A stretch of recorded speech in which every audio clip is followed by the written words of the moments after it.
A very warm welcome to Daily Dispatch powered by HSBC. I'm Priya Sheth, and joining me on this conversation is Apramya Radhakrishna from Koo. Thank you very much, Apramya, for joining us today. I want to begin by talking about this very interesting feature that you've just launched on the platform.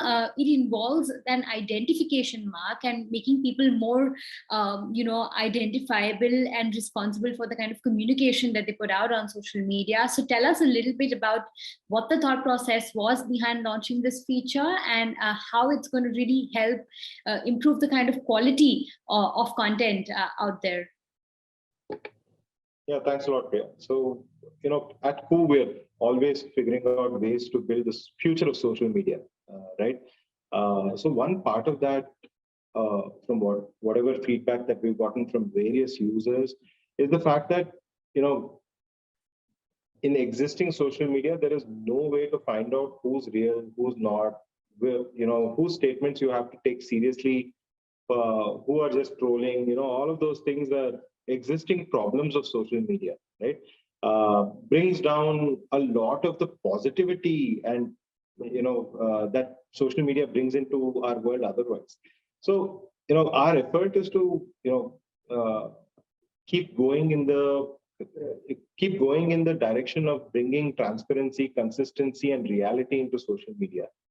And that's why we've launched the voluntary self-verification program, where any user of Koo can actually come and verify themselves as a real user on the platform.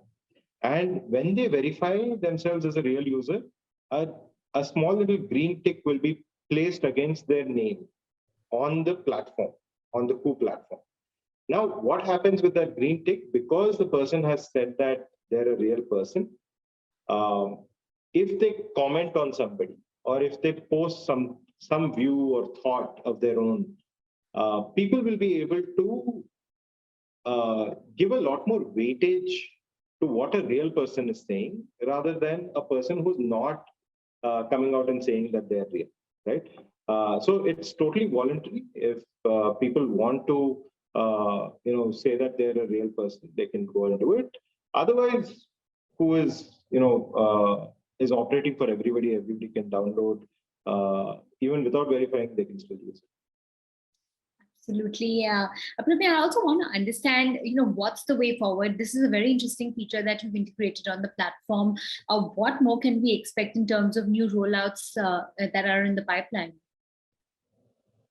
Yeah, so as part of our effort to become more transparent, we will also be releasing, our algorithms to public, which means, how we show a feed, how we recommend people, how we place hashtags which are trending on the platform. All of that will be made public, right? So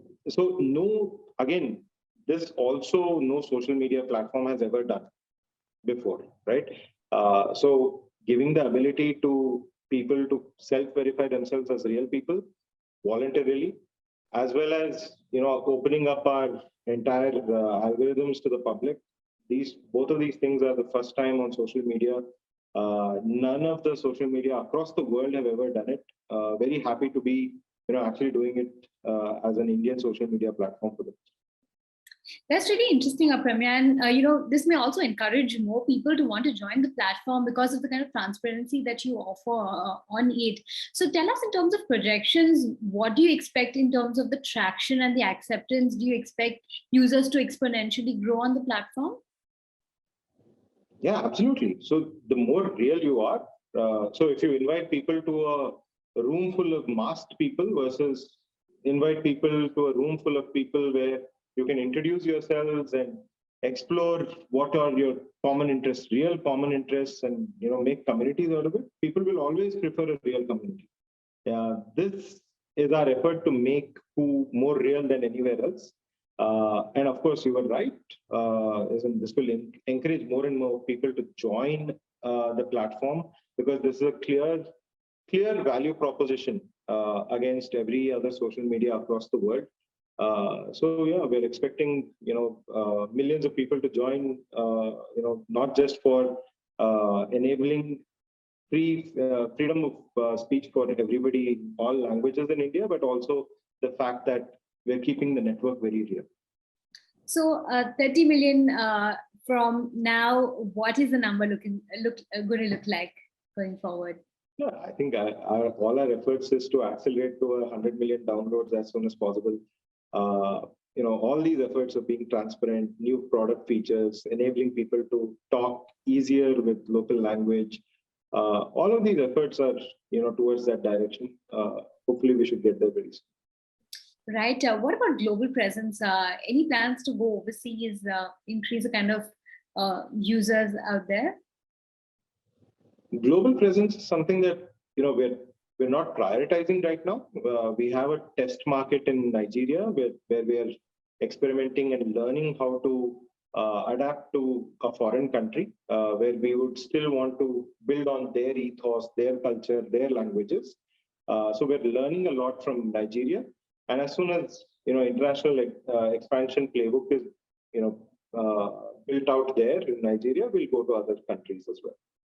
But it's our priority right now. Deep focus on India, making sure that we become the #1 platform here. Of course, the scope is huge, considering the kind of penetration that the app can really reach out to so many cities, villages, towns across India. Premi, I want to understand in terms of funding, what is the plan out there? Plans for fundraise anytime soon? So we're busy building right now. We have the resources. We even had a lot of Indian investors invest a $10 million check into the company as well recently. So right now we're not actively fundraising. We're very busy, just building the product, growing. That's the priority. At the right time, we'll go back into the market again. Right. A final question in terms of revenues, and I know that I always ask you this question in terms of revenue projections and targets. Any revision that we can expect going forward? Experimenting there as well. Not that we're going to scale it, or that's not going to be something that is again a main focus. I think growth is our main focus. Product stickiness is our main focus. But parallelly, running some experiments to see what might work in the Indian context is very important. So we'll keep running that. One thing for sure, we will keep creators at the center of everything that we do. Global social media again hasn't been great in terms of giving an opportunity for creators to earn as much as they should.